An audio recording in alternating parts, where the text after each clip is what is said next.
오늘부터 우리 이 새벽에는 마태복음을 가지고 여러분과 나누려고 합니다.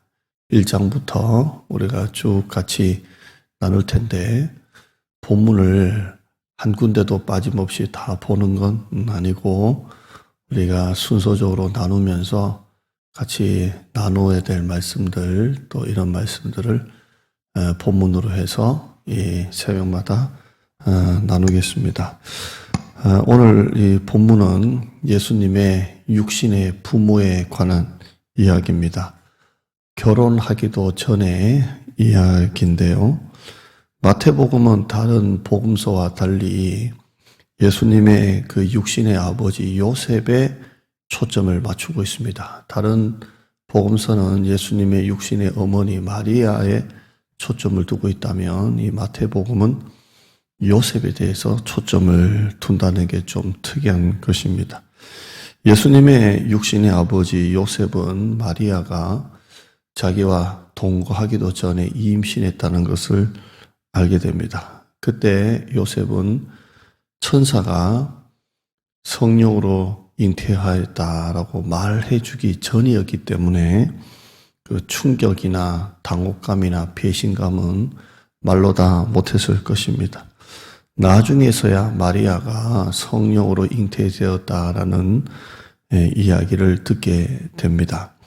자, 요셉이 마리아가 임신했다는 것을 알아차렸을 때하고 천사를 통해서 성령으로 잉태되었다라는 것을 알게 되었을 때, 알아차렸을 때와 알게 되었을 때의 시간적인 간격이 있습니다. 이 시간적인 간격이 있는 동안 요셉이 얼마나 괴로워했을까요? 사실 결혼을 앞두고 있는 남자에게서는 가장 충격적일 것입니다. 혼자서 그 시간을 얼마나 갈등하고 고민했을까요? 배신감, 당혹감, 이런 것들이 그를 사로잡았을 것입니다. 그런데 성경은 요셉이 이걸 드러내지 않고 조용히 가만히 끝내려고 한 것을 보게 됩니다. 그렇게 한 이유가 요셉이 의로운 사람이기 때문이라고 성경은 기록하고 있습니다. 다시 말하면 요셉이 마리아의 그 잘못을 드러내지 않고 가만히 끝내려고 한 것은 요셉이 의로운 사람이기 때문에 라고 설명을 하고 있습니다. 근데 진짜 우리가 한번 생각해 봅시다. 이게 과연 의로운 일인가요? 자기와 결혼을 앞두고 있는 처녀가 임신을 했습니다. 다른 남자와의 어떤 성적인 관계를 통해서 아기를 갖게 된 겁니다.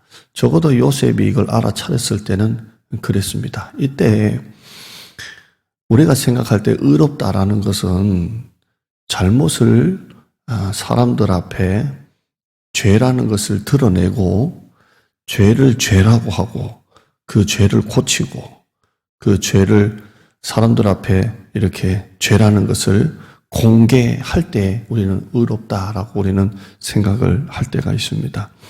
진짜 의로움이라는 관점에서 보면, 정의라는 눈으로 보면 불의는 다 드러내야 합니다. 만약에 공동체 안에서 그런 불의가 있을 때, 죄가 있을 때 의로운 것은 뭡니까? 죄를 죄로 인정하고 그걸 고치고 바꿀 때 의로운 것입니다. 그런데 요셉은 이 모든 마리아의 죄를 덮으려고 했습니다. 가만히 끝내려고 했습니다.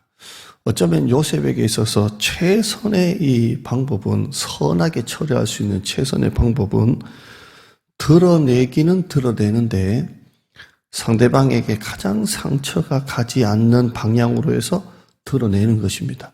근데 요셉은 드러내기는커녕 가만히 조용히 끝내려고 했습니다. 근데 성경은 이걸 의롭다고 합니다. 여러분, 우리에게 한번 물어봅시다. 나 같으면 어떻게 했을까? 특히 우리가 어떤 불의를 봤을 때 우리는 의로움이라는 잣대를 가지고 봅니다. 그리고 그걸 판단하고 정죄하고 비판하고 저건 잘못되었어, 저건 틀렸어. 우리의 이 관점은 의로움입니다. 그래서 불의를 가만히 보지를 못하고 드러내야 합니다. 근데 성경은 그게 의로움이라고 하지 않습니다. 성경은 오히려 의로움을 가지고 판단하고 정죄하고 비판하는 것을 의로움이 아니라 불이라고 성경은 말하고 있다는 것입니다. 교회 안에 의로움을 가지고 불의를 드러내는, 그리고 우리 생각에는 이게 의롭다라고 하면서 정당할 때가 얼마나 많은지 모릅니다. 베드로전서 4장 8절 말씀에 보면 무엇보다도 뜨겁게 서로 사랑할지니 사랑은 허다한 죄를 덮는다, 이렇게 말씀하고 있습니다. 목회자에게도 이런 의로움이라는 기준으로 사람을 판단하고 정죄할 때가 있긴 있습니다. 왜? 우리는 늘 이 의로움이라는 기준이 있기 때문에 그렇습니다. 요즘같이 한국교회가 이 우한폐렴 코로나로 인해서 문을 닫는 교회도 있고, 또 그럼에도 불구하고 문을 열고 예배를 드리는 교회도 있습니다. 또 성도들 가운데서도, 그런 가운데서도 교회 예배당이 나와서 예배를 드리는 성도가 있고, 또 가정에서 또 온라인으로 자기 본교회나 아니면 뭐 다른 교회를 통해서 예배를 드리는 성도가 있습니다. 이때 우리는 이걸 조심해야 합니다. 의로움의 기준으로 누구는 나오고 누구는 안 나오고, 어떤 교회는 예배를 드리고 어떤 교회는 예배를 안 드리고, 우리는 절대 그렇게 정죄할 수가 없습니다. 우리는 항상 이걸 조심해야 돼요. 의롭다라는 기준으로 불의를 드러내는 것이 의로움이 아니라, 성경은 의롭다라는 기준으로 불의를 오히려 드러내는 게 불의라고 합니다. 오늘 진짜 진정한 의로움은 뭘까요? 정의로운 의로움이 아니라 온유한 부드러운 의로움. 상대방의 잘못을 이해하고 덮어주고 수용하고, 정말 내 힘으로 할 수 없을 때는 요셉과 같이 드러내는 게 아니라 조용히 가만히 끝낼 수 있는 그 의로움이 우리 가운데 있을 거다라고 생각합니다. 세상은 갈수록 각박해져 갑니다. 세상은 갈수록 경쟁적으로 갑니다. 이 코로나가 지나가고 난 다음에 교회도 분명히 변화가 있을 것이고, 사회도 모든 것이 다 변화가 있을 것입니다. 더 각박해지고 더 날카로워지고 더 먹고 살기 위해서 치열한 삶을 살 것입니다. 오늘 이 말씀을 통해서 진정한 의로움, 정의로운 의로움이 아니라 따뜻한 의로움을 가지는 여러분 되시기를 주님의 이름으로 축원합니다. 하나님 감사합니다. 하나님, 의롭다라는 이름으로 사람에게 상처를 주고 불의를 드러내고 판단하고 정죄하고 비판했던 나 자신을 보게 됩니다. 요즘같이 어려운 이 시기에 서로 우리는 누가 맞다, 누가 틀렸다, 누가 믿음 있다, 없다, 자꾸 우리는 그런 의로움이라는 기준으로 사람을 판단하려는 마음들이 있습니다. 또 이 우한폐렴 코로나의 이 혼란이 지나가고 나면 더 교회는 어려운 시간이 있을 것이고, 사회도 경제적으로도 더 어려운 시절을 지나갈 것입니다. 이때 우리가 더 필요한 것은, 사회는 갈수록 더 날카롭고 비판적이고 먹고 살기 위해서 남을 밟아야 내가 먹고 사는 이 사회가 될 것이지만, 교회는 정의로운 의로움이 아니라 따뜻한 의로움으로 서로 품고 서로 사랑하고 허다한 죄를 덮을 수 있는 진정한 의로움을 가진 우리 성도들이 되게 하여 주시옵소서.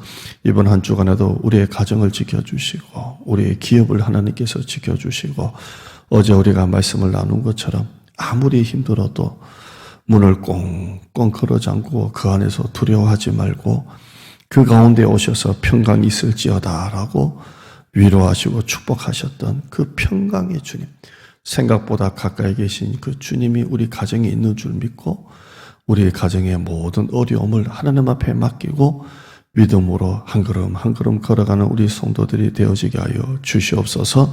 감사드립니다. 예수님의 이름으로 기도드리옵나이다. 아멘.